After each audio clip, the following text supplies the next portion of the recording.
Selamat siang pemirsa, Breaking News Siang kembali hadir di sela-sela aktivitas Anda bersama saya Arafi Anjayani yang akan memberikan berita-berita terbaru, teraktual, dan terpercaya. Pemberlakuan pembatasan kegiatan masyarakat atau PPKM darurat terus berjalan sejak diberlakukan pada 3 Juli 2021 di tengah melonjaknya kasus COVID-19. Dengan PPKM darurat, aktivitas dan mobilitas warga betul-betul dibatasi. Pekerja di sektor non-esensial dan non-kritikal wajib 100% bekerja dari rumah.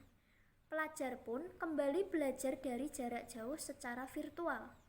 Pusat perbelanjaan tutup sementara, kecuali yang menjual kebutuhan sehari-hari yang boleh tetap buka dengan kapasitas pengunjung 50% dan wajib tutup pukul 20.00. Restoran dan kafe tidak boleh melayani pengunjung yang makan dan minum di tempat, di mana hanya boleh untuk dibawa pulang ataupun take away atau pesan antar ataupun delivery.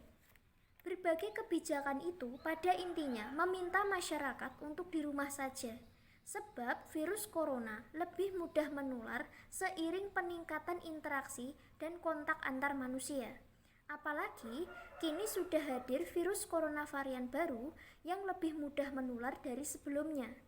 Melalui penerapan PPKM darurat, pemerintah menargetkan kasus harian turun ke kisaran 10.000 per hari. Sayangnya target itu masih jauh dari yang sudah direncanakan. Sejak pelaksanaan PPKM darurat, pasien baru bukannya berkurang, justru semakin bertambah. Per 9 Juli 2021, jumlah pasien positif corona mencapai 2.455.912 orang, bertambah 38.124 orang dari hari sebelumnya. Selama seminggu pelaksanaan PPKM darurat, total pasien baru bertambah 226.974 orang dengan rata-rata 32.425 orang perharinya. Jauh lebih tinggi ketimbang sepekan sebelumnya dengan total tambahan pasien 174.943 orang dengan rata-rata 21.868 orang setiap harinya. Kehadiran PPKM darurat ini justru juga membuat kasus corona melonjak. Mengapa? Hal ini karena PPKM darurat juga mengamanatkan peningkatan jumlah tes. Selama ini harus diakui uji corona di Indonesia relatif rendah sehingga belum mencerminkan kondisi yang sebenarnya. Masih banyak kasus positif yang tersimpan di bawah karpet. Dengan PPKM darurat, pemerintah menargetkan tes sebanyak 410.000 per hari. Saat ini jumlahnya belum sebanyak itu, tetapi sudah naik signifikan dari sebelumnya. Sepanjang pekan ini, rata-rata tes adalah 122.558 per hari. Naik dibandingkan rata-rata sebelumnya, di mana seminggu sebelumnya yakni 96.534 per harinya. Akibat tes yang semakin banyak, maka semakin banyak pula kasus yang ditemukan. Kasus positif yang selama ini terpendam jadi terungkap terang benderang setelah diuji. Dengan tes yang lebih masif, semakin banyak yang ditemukan warga yang ternyata mengidap virus corona.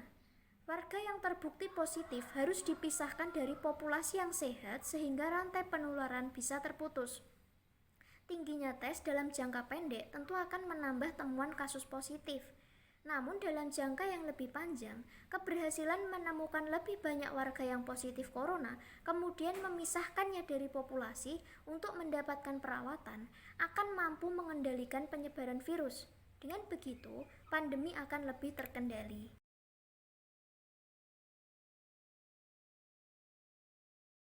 Pemirsa, informasi tadi sekaligus mengakhiri perjumpaan kita di Breaking News yang hari ini.